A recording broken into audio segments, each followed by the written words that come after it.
ভিডিওতে তোমাদের দেখিয়েছিলাম যে মাটিটা কি করে আমি তৈরি করেছি, আর এই ভিডিওতে দেখাচ্ছি। দেখো যে টবগুলোতে মাটি ভরা। প্রথমেই মাটি টবের তলায় যে ছিদ্রগুলো রয়েছে সেগুলোতে আমি ছোট ছোট ভাঙার টুকরো, ইটের টুকরো বা টব ভাঙার টুকরো দিয়ে ছিদ্রের মুখগুলো বন্ধ করে দিয়েছি। দিয়ে তার উপর একটু একটু করে মাটি দিয়ে দিলাম।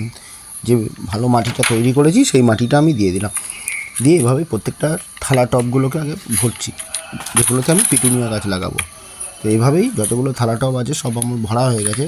আর যে 5 ইঞ্চি টব, 6 ইঞ্চি টবগুলো রয়েছে সেগুলো ওই একই প্রসেসে আমি ভর্তি করছি, সেটাও আমি তোমাদের দেখাচ্ছি। এটা আমার ভরা হয়ে গেছে তাই আমি আর এটা দেখাতে পারলাম না। তো নেক্সট টবটা আমি ভরছি, সেটা আমি দেখাচ্ছি তোমাদের যে কীভাবে আমি টবগুলোকে মাটি দিয়ে ভর্তি করছি আর কতটা আমি ভর্তি করছি আর কতটা গ্যাপ রাখছি। এই দেখো তলায় আমি ছিদ্রগুলোকে এইগুলো দিয়ে বন্ধ করে দিলাম যাতে না মাটিতে ছিদ্রর মুখগুলো বন্ধ হয়। এর উপর আমি আস্তে আস্তে মাটিটা দিয়ে দিলাম।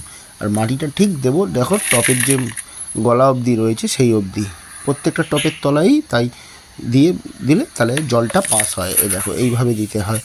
ছিদ্রগুলোর উপর এরম করে করে একটা একটা করে সাজিয়ে দিয়ে দিলে তাহলে আর মাটিতে টপের তলার ছিদ্রগুলো বন্ধ হয় না, আর জলটাও ভালোভাবে পাস হবে।